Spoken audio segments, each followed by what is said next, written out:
Hey, Pro Star, it's Miss Shaneman here, coming at you to make sure you look sharp while you are cutting things in the kitchen. All right, so the first thing I'm going to go over are the parts of the knife. So the main parts of the knife I'm going to talk about today on this forged knife are the handle, so where you hold the knife, and then the blade, which is actually this entire part. A lot of people think this is the blade. This is actually the cutting edge, is what we call it. Then we have the spine of the knife. That is where, like when you're cleaning the knife, you're gonna want to clean from that side. It does not cut you on that side. Then we have the tip, which is this part all the way to the front of the knife. And then this is the point of the knife. So those are the main parts of the knife I want to go over. Then I want to talk about the different types of knives, the three most common knives and their functions. So a chef knife, honestly, it is multi-purpose. I use it for everything. It's my favorite knife because I like holding it. I like just cutting everything with it. I'm most comfortable with it. So that's multi-purpose. Utility knife is this one, and a paring knife. So a utility knife's a little bit longer than a paring knife. Utility knife is similar to a chef's knife. It's pretty multi-purpose. Sometimes people choose this to cut like cheese or carrots, like smaller things. But it's also more of a multi-purpose knife. And then the paring knife is used to take the skins off of fruits or vegetables. Like I usually use it to pare an apple. It's also used for making garnishes. So when we learn fancy cuts, like you can make, I'm trying to think, like a strawberry look like a rose and stuff like that. You're gonna hold the paring knife like this, and you cut into the strawberry, for example, and you make those little cuts. All right, so now how to hold a knife properly. I'm gonna try to move my camera like this. Here, come down here. I'm trying to teach this gimbal thing to follow me. So to hold a knife properly, I'm gonna show you how I hold it, and there's actually three proper ways. You're gonna wanna pinch up by the spine, near the handle. So this is how I do it. I pinch with my pointer and my thumb right up on the spine near the handle. Then I wrap my hand around the rest of it. So that's how I hold it. I have a lot more control this way. How to not hold it would be to put your pointer finger along the spine. That's a very common mistake. Or to just hold the handle. So that is how to properly hold a knife. Then I'm going to show you how to make a minced jalapeno pepper today. The reason why I chose this is because I'm making enchiladas tonight.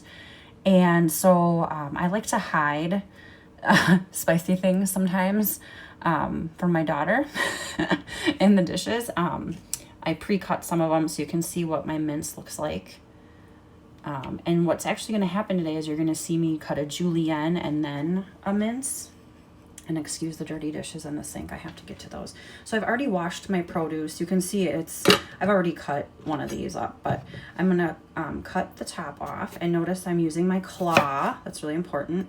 And you probably also could call me out on something today. I didn't take my watch or my ring off. I'm at home. I'm not in food service. I'm not in the classroom. So I'm being a little more relaxed with you. But you really should take those things off when you're in the kitchen. I just want to jump on here quick and do this. I'm going to cut this pepper lengthwise, and now it's not on a flat side, so you really have to be careful holding it, and I'm making sure my knuckles are up against that blade, okay? Now, I usually just go ahead and cut this into like quarters, and there is a white vein right there. I like to try to cut right up next to it, and then I can turn this on its side and cut it out. Now, if I wanted to leave the seeds kind of floating around, that makes things more spicy. Now that I have, again, this is showing how I cut that little white vein. Now that I cut close to the vein, now I can just flip that on its side and cut. I'm going to put this one to the side for a moment. I'm just going to get rid of these seeds. Now this is where you might want to use the spine of your knife to move stuff over. I really like my, this is a type of bench scraper. A lot of times this one's called a bowl scraper.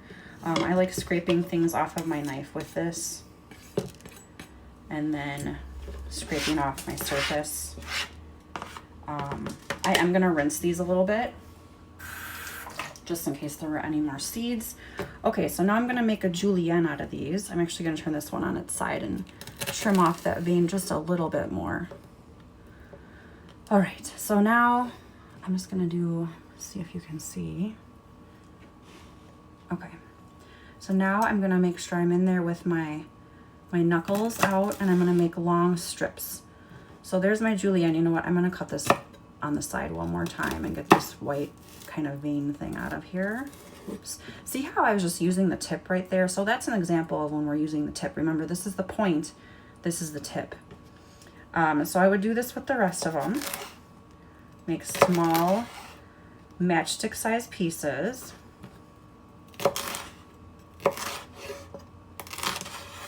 So now I have all of these, right? And then I can line them up in a row.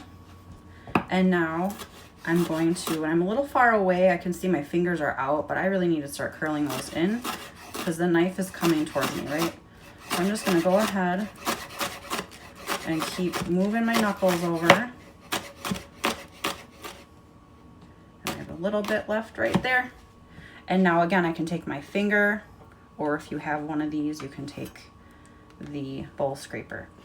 And then again, I told you guys how I really like these because either you're going to take the back of your knife and use the spine side and put it into your bowl or whatever.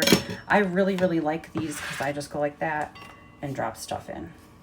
So that's a really fun tool. So now I have a nice amount of minced jalapenos in there.